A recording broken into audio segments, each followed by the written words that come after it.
Hello everyone, myself doctor Mandakini M&M hospital Hajipur and Mahua. आज के इस वीडियो में हम बात करने वाले हैं डाउन सिंड्रोम के बारे में। डाउन सिंड्रोम क्या है, इसको कैसे पहचानेंगे, किस जांच के द्वारा हमको समझ में आएगा कि बच्चा डाउन सिंड्रोम का है। अगर डिलीवरी के बाद पता चलता है कि डाउन सिंड्रोम है तो फिर आगे क्या करना होता है, यह हम सब समझेंगे इस वीडियो में।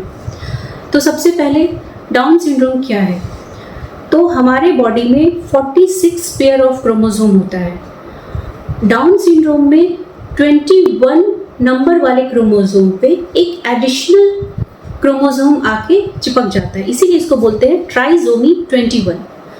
ट्राइसोमी 21 को बोलते हैं डाउन सिंड्रोम। दूसरा जो कंडीशन इसी तरह का मिलता जुलता, जो कि टर्नर सिंड्रोम होता है, एक होता है ट्राइसोमी 18, और भी बहुत सारे कंडीशंस हैं। तो डाउन सिंड्रोम किनको होता है, ये किसी को भी हो सकता है, लेकिन एक एडवांस एज से इसका खास लगाव है।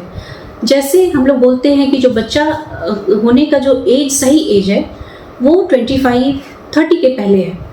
अगर आप बच्चा कंसीव कर रहे हैं आफ्टर 30, तो आप में डाउन सिंड्रोम बच्चा पैदा होने का चांसेस बहुत ही ज़्यादा बढ़ जाता है। तो वैसे पेशेंट जो कि एल्डरली ग्रेविडा है, यानी कि एक एडवांस एज पे आफ्टर 30 उन्होंने कंसीव किया है, उन डाउन सिंड्रोम को पहचानने के लिए हम लोग कुछ टेस्ट करते हैं, जो कि हमारा शुरू होता है 8वें-9वें हफ्ते से, जिसको हम लोग बोलते हैं डबल मार्कर टेस्ट। ये एक ब्लड टेस्ट है। इसके बाद जो हम लोग करते हैं वो होता है 11 से 13वें हफ्ते पे एंटी टेस्ट, न्यूकल ट्रांसल्यूसेंसी टेस्ट। ये एक तरह का अल्ट्रासाउंड है।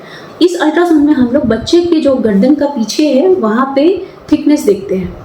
नॉर्मली ये 3 mm नॉर्मल माना जाता है। अगर उससे ज़्यादा है तो फिर हम लोग सस्पेक्ट करते हैं कि ये सिंड्रोमिक बेबी हो सकता है, और फिर हम लोग अपना जो भी टेस्ट है वो बढ़ाते हैं।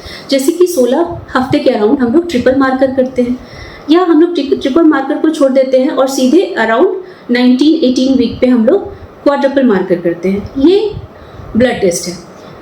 इसके बाद डाउन सिंड्रोम में बहुत सारे स्ट्रक्चरल डिफेक्ट होते हैं, मतलब आपका हार्ट अच्छा से नहीं बनेगा, आपके यहाँ पे जो ट्रैकियोइसोफेजियल फिस्टुला हो सकता है, या और भी कोई ना कोई बनावट संबंधित दिक्कत हो सकती है, जिसके लिए हम लोग फिर लेवल 2 कराते हैं। और भी जो तरीका है, जैसे कि बच्चा का डायरेक्ट ब्लड लेके जांच करना, नाड़ा यानी कि जो बच्चा और माँ के बीच में जो नाड़ होता है वहाँ से ब्लड निकालना।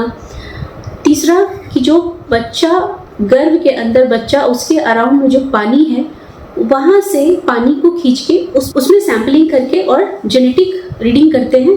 उस पानी में हम लोग फिर क्रोमोसोमल स्टडी करते हैं कि बच्चा का कहीं ट्राइसोमी तो नहीं है। ये जो तरीका है जिसमें हम पानी से जांच करते हैं या फिर कॉर्ड से जो ब्लड लेके जांच करते हैं, ये सब बहुत ही हमको क्लोजली रिजल्ट देता है, लेकिन ये जुड़ा हुआ होता है कुछ खतरों से। जैसे अगर एमनियोसेंटेसिस कर रहे हैं तो फिर बच्चे के अबॉर्शन का डर होता है।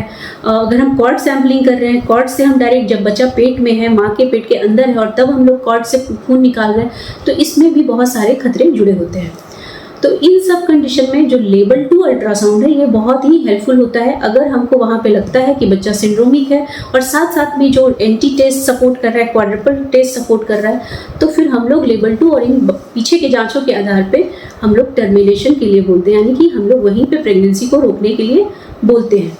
सपोज मान लीजिए कि आपको नहीं पता है और आपका बच्चा का बर्थ हो गया, तो फिर उस तरह का जो बच्चा होता है वो थोड़ा सा मेंटली भी कमज़ोर होता है, जिसको हम लोग थोड़ा थेरेपी करके उसको थोड़ा इंटरेक्चुअल बनाते हैं। वो बहुत ही लविंग चाइल्ड होते हैं।